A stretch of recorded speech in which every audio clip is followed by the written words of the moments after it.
Hi, Dave with Align Therapy here. I wanted today to show a simple and easy exercise for scoliosis and kyphosis. This will be, I think, our number 4 exercise for scoliosis and kyphosis that's simple and easy to do at home.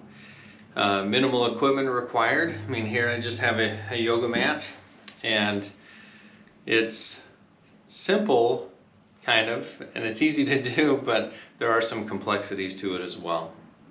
So I want to demonstrate how to do it. Feel free to check out the other videos that we have in this series of, I'm hoping, 10 exercises that are simple and easy to do for kyphosis and scoliosis. Scoliosis a little more than kyphosis, but there are a lot of exercises that kind of overlap. So don't forget to subscribe to the channel and look in the description for links to helpful information as well as equipment that you might need. For this exercise, we don't really need anything. If you want to get a yoga mat, maybe I'll put a link in there for a yoga mat. But this is a simple exercise. It's a very basic exercise, and it's a breathing exercise. We call it an abdominal cylinder exercise. There are a lot of other descriptions of what this is. I'm going to demonstrate it a little bit, but this is an exercise that you have to go quite a bit by feel. It's not something that you can see a ton happening, but I want to demonstrate it by feel a little bit.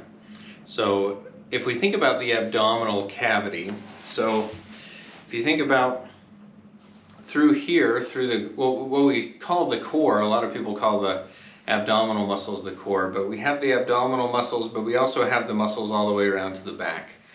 And if we think about that area as kind of a cylinder, it's a cylinder that goes around. So there's a front and the back and sides, and it's just all one cylinder. So the top of the cylinder, we have the diaphragm.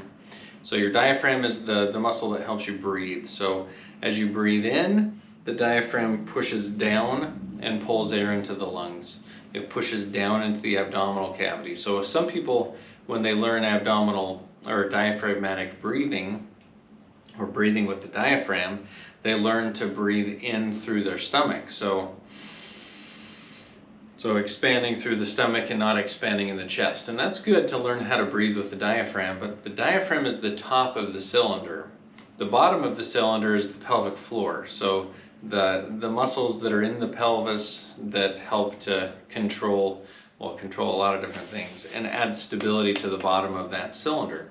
So if we think about that abdominal cylinder all the way around the back, from the front to the back, and then the top and the bottom having the lid and the bottom on the cylinder, what we want to do, rather than breathing like into the diaphragm and expanding outward into the diaphragm, I want you to learn how to breathe and expand all areas of the cylinder. So expanding not just out the front side and not just out the back side and not just out the sides, but being able to expand in all directions with the abdominal cylinder. So it takes a little bit of practice, because naturally we don't do this.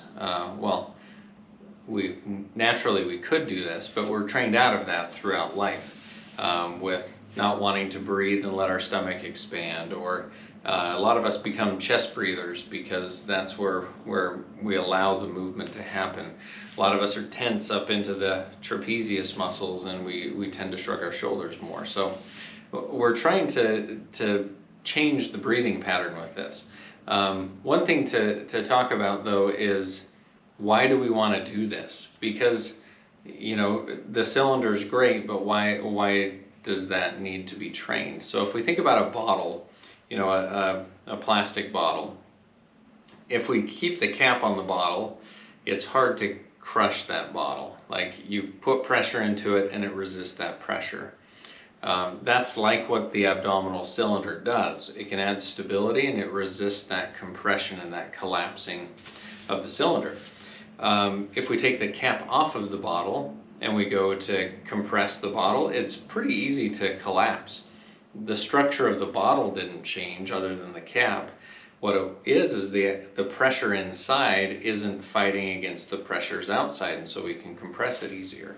So if you're having back pain, if you're having a lack of stability in the core muscles, that compression can be offset by adding pressure inside of the abdominal cavity. and creating stability for the lumbar spine. A lot of times we talk about we need more stability or we need more core strength as being how we solve back pain. That is a piece of the puzzle, but back pain happens because of a lack of stability in the whole system. It's not one muscle or two muscles, it's the whole system that needs to be more stable. And pressurizing the abdominal cavity is like putting the cap on that bottle so that it doesn't collapse. Sorry, long explanation. Hopefully that was helpful to understand. So if I lay down and we talk about this abdominal exercise, so if you lay on your back, I usually will have someone just lay relaxed. Then I'll have them take a deep breath, not thinking about anything, just taking some deep breaths, and I'll watch and see where that breathing happens. So most people breathe and they start to breathe up into the chest. Some people, especially like younger kids, will breathe and you'll see that raise into the belly. And so I'll have them put one hand on your chest, one hand on their stomach. And then as they breathe in, I want them to feel where the breathing's happening. We have to know where it's happening before we can change that. So hand here, and okay, so I feel my lower hand moving more, and then I can feel some movement in my chest. So I think the mistake a lot of people make when they talk about diaphragm breathing is they only talk about moving in the abdomen and going forward with that. I think it's a mistake because we don't want to just pressurize the cylinder going forward.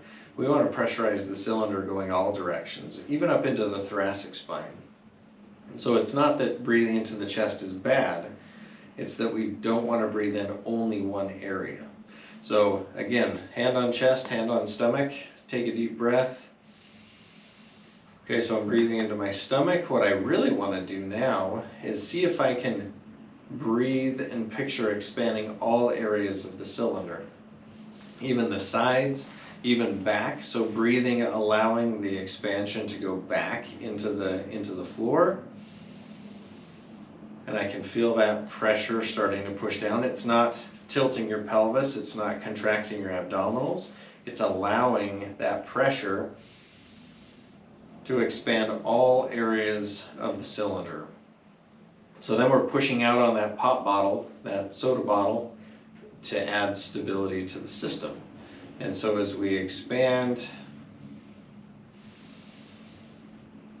and we feel those areas expand, that's good. That's creating abdominal pressure. But now as you breathe out, we need to maintain some abdominal pressure. So we do that with a little bit of back pressure. Some people call it pursed lip breathing. Basically just controlling the exhale of that breath. So breathing in and then controlling that.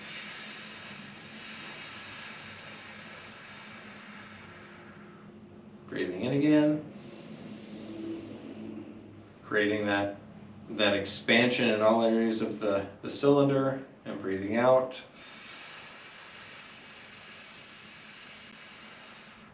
Creating some noise as you breathe out, or that pursed lip breathing creates a little bit of back pressure.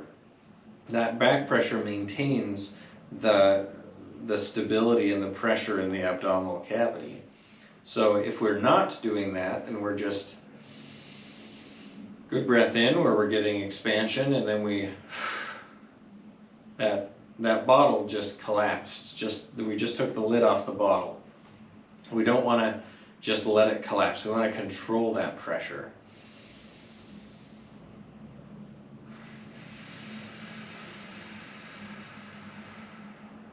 So if you notice, I'm breathing out for a longer period of time.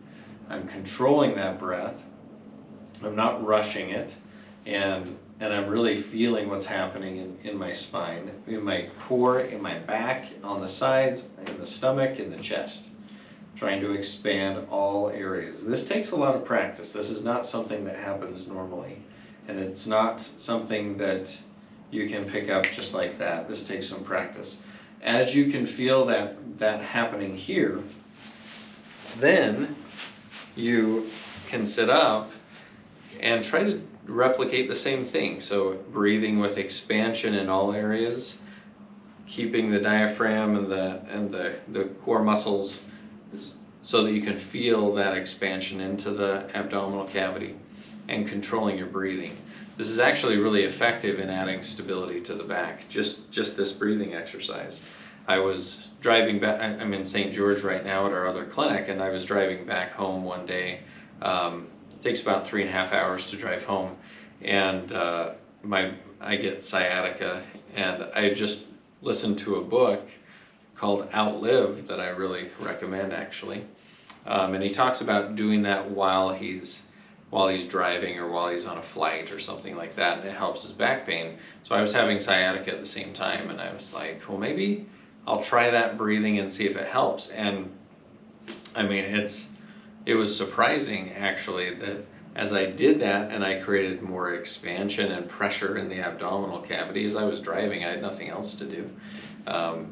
The sciatica that I was having and the hip pain, the back pain from that sciatic nerve actually went away for a while. It takes some practice to do it, and it takes some discipline to continue to do it, but it is effective. Once you learn to control where that abdominal pressure goes, in Schroth training, we do a lot of expansion into the concavities, or trying to derotate the spine with expansion. If you learn how to control what I just showed you, those exercises become a lot easier because you already know how to control where that expansion is happening. So just a plug for doing that while you're doing Schroth training, or before, trying to learn how to do that along with that is really helpful. So hopefully this abdominal cylinder pressurizing is helpful for you to do at home. It's an easy exercise with minimal equipment, but it is challenging to learn how to do this. So hopefully it was helpful for you, and stay tuned because we'll do some more videos, and we'll see you next time.